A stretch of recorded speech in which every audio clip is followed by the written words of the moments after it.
Almighty God, we humbly beseech Thee to vouchsafe Thy blessing upon this Parliament. Direct and prosper our deliberations to the advancement of Thy glory and the true welfare of the people of Tasmania. Our Father, who art in heaven, hallowed be Thy name. Thy kingdom come, Thy will be done on earth as it is in heaven. Give us this day our daily bread, and forgive us our trespasses, as we forgive those who trespass against us. And lead us not into temptation, but deliver us from evil. For Thine is the kingdom, the power and the glory, forever and ever. Amen.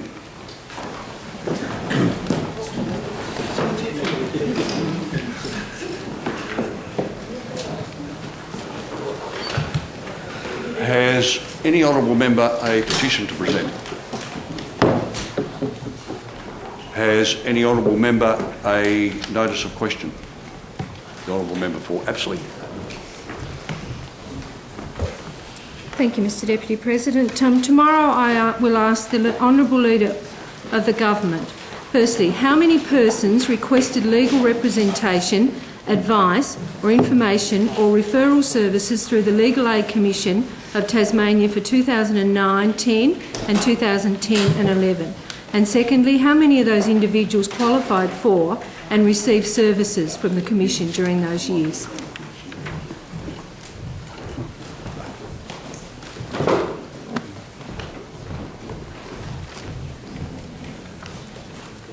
Any other member a notice of question? Has any honourable member a notice of motion? Answers to questions? There are none, Mr President. Tabling of papers? I lay upon the table of the Council the evidence, including the minutes of proceedings and transcripts of evidence, the election of Council select committees on island transport services and of tourism in Tasmania. The reports were tabled on 15 March and 24 May 2011 respectively.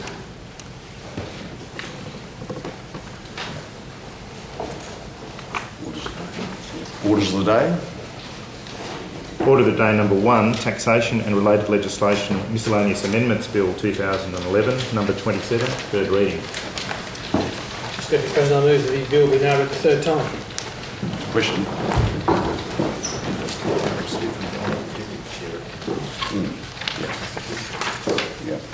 I've received from the Honourable Deputy Chair of Committees a certificate that the bill as printed in accordance with the bill as reported. And the question is that the bill be read a third time. Those that opinion say aye. Aye. The contrary, no. I think the ayes have it. A bill for an Act to amend the Duties Act 2001, the First Home Owner Grant Act 2000, the Land Tax Act 2000 and the Payroll Tax Act 2008. Orders of the day? Order of the day number 2, Disability Services Bill 2011, number 20. Adjourned debate, Mr Parkinson, on the question proposed on 14 June 2011 that the bill be now read the second time. The Honourable Member for Launceston. And just before the Honourable Member starts her delivery, I've given the Honourable Rosemary Armitage the call. I'll remind members that it is the Honourable Member for Launceston's inaugural speech, and as is the tradition of this place, the member's maiden speech or inaugural speech is to be heard in silence, and so I'd ask members to please extend the usual courtesy to the new member for Launceston. Thank you. Mr Acting President, although I rise on this my first occasion to speak to this House on the Disability Services Bill 2011, I'm delighted to deliver my inaugural speech today. It's both a privilege and honour to have been elected as the current member for Launceston, and I sincerely thank the people of Launceston for their belief in my ability to represent them. I'll do all in my power to be a worthy member of this House. I acknowledge and thank you, Mr Acting President, the honourable members and all the staff of the Legislative Council for the warm welcome, help, friendship and support provided to me since my election on the 7th of May. I take this opportunity to publicly pay tribute to the former member for Launceston, the Honourable Don Wing, who retired after 29 years. Don has been an outstanding member and has made a significant contribution to this state. I share many of his views, including that the Legislative Council must remain an independent house of review and that its role is to ensure legislation is fair and reasonable. I wish Don well in his retirement and have no doubt he will continue to be an active member of our community for many years to come. I thank former Legislative Council members Ray Bailey, Ray Shipp and Robin McKendrick for their encouragement in my standing for this seat. I also extend my congratulations to the Honourable Member who was elected unopposed, Ruth Forrest in Murchison, as well as newly elected Tony Mulder in Rumney and Craig Farrell in Derwent. It would not have been possible to win this seat without the huge amount of support I received from a very large number of people who assisted me in countless ways, and I thank them most sincerely.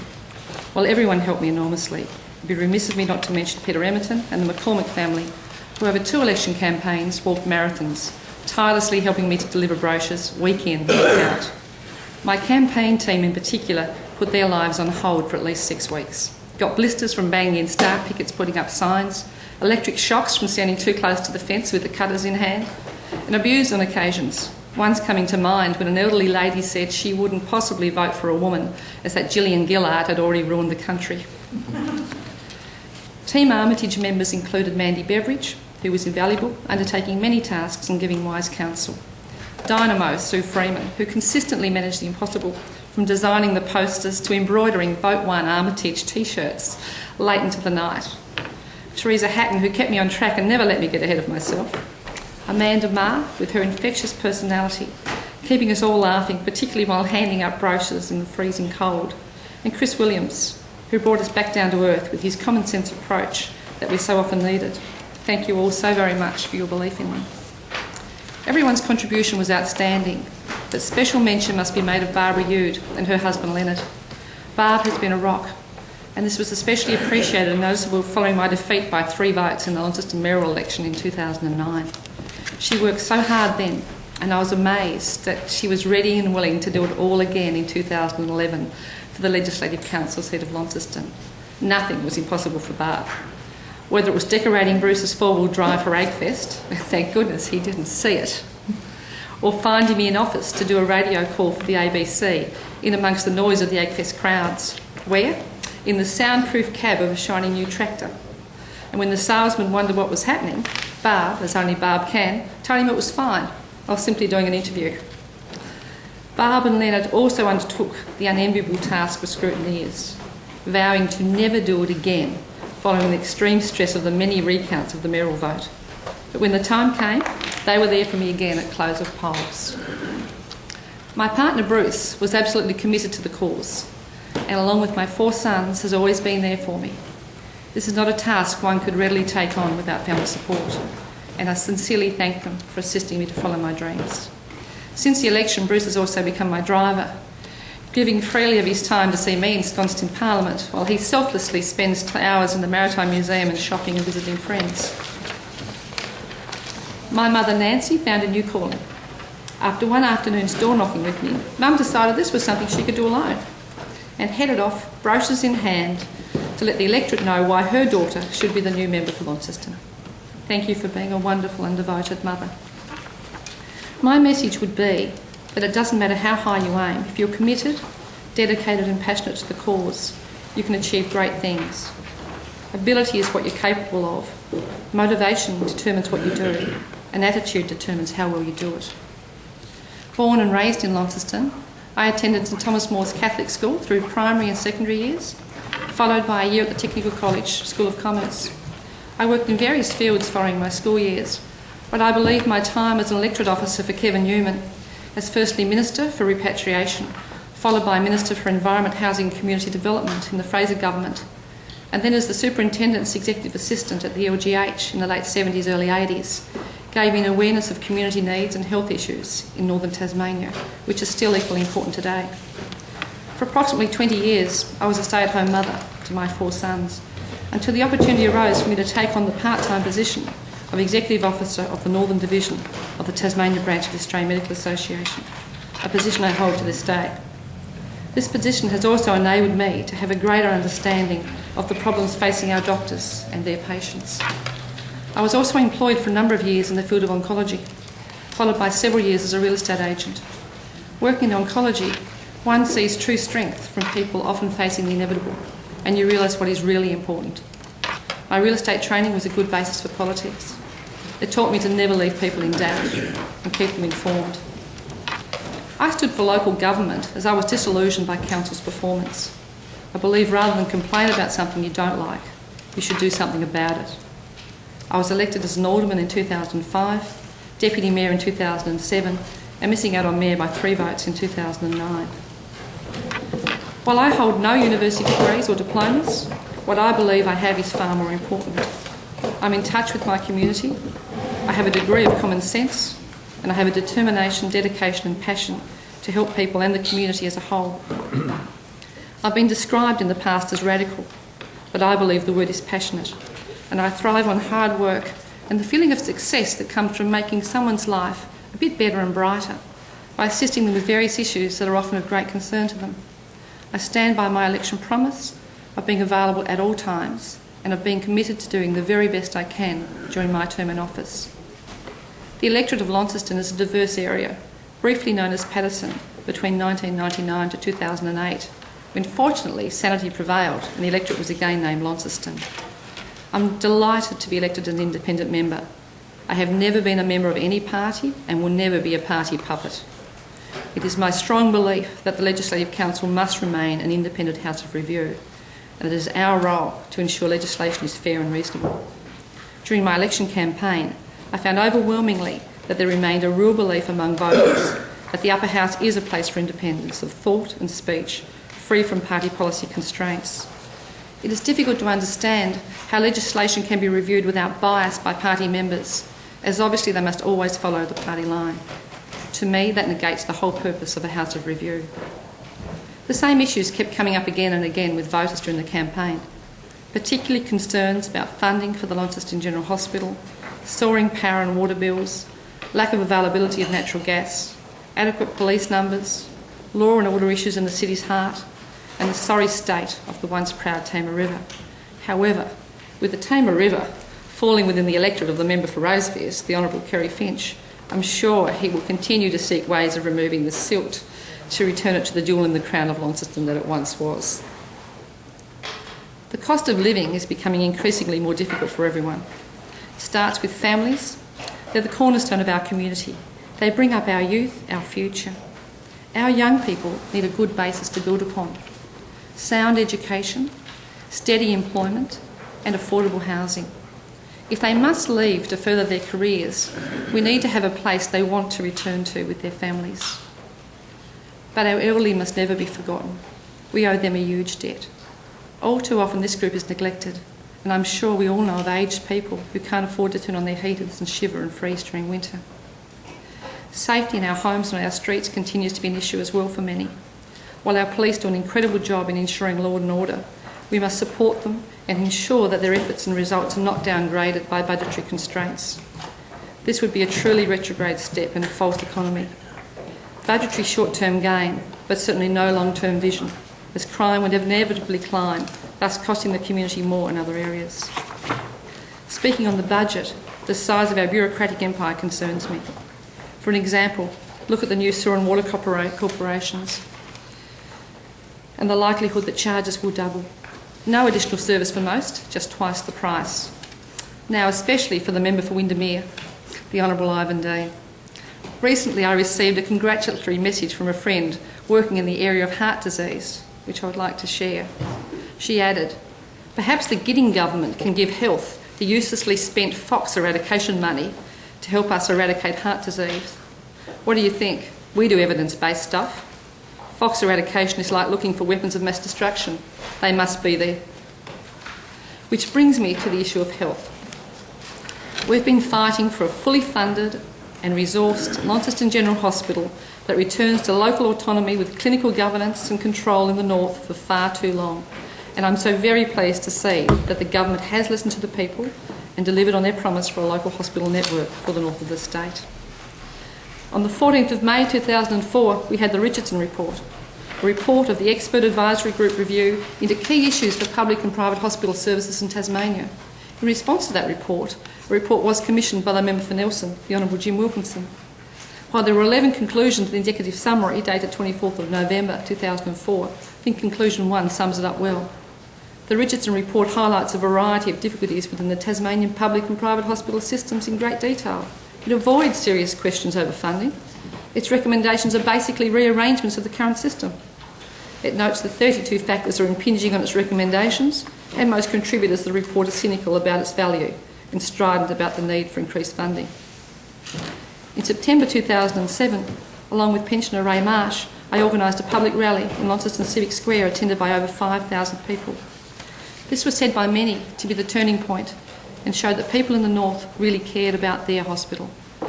In late 2007, we formed the LGH Support Group, an apolitical body constituted by concerned citizens, community groups and other organisations who came together to seek to maintain the Launceston General Hospital as a primary tertiary referral training hospital operating on a fully funded, fully staffed and fully equipped basis within a contextual, contemporaneous and demographically appropriate model. In December 2007, Paul Lennon advised there had been no downgrading at the LGH and that his government remained committed to the LGH as a teaching and research hospital.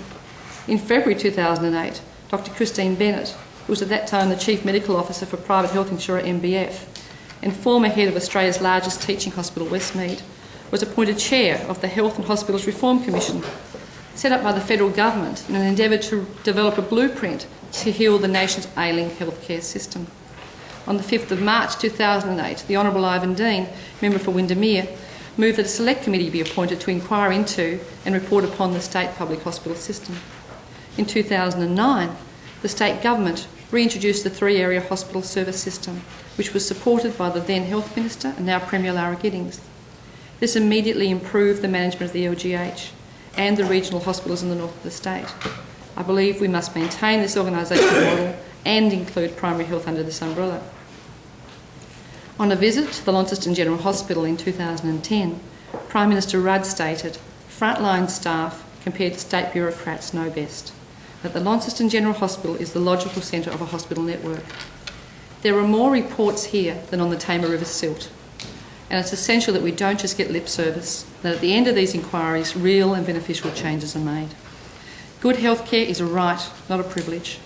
The Launceston General Hospital caters to over 48% of the Tasmanian population who live in the north of the state. The Launceston General Hospital must be a standalone unit with local autonomy and control.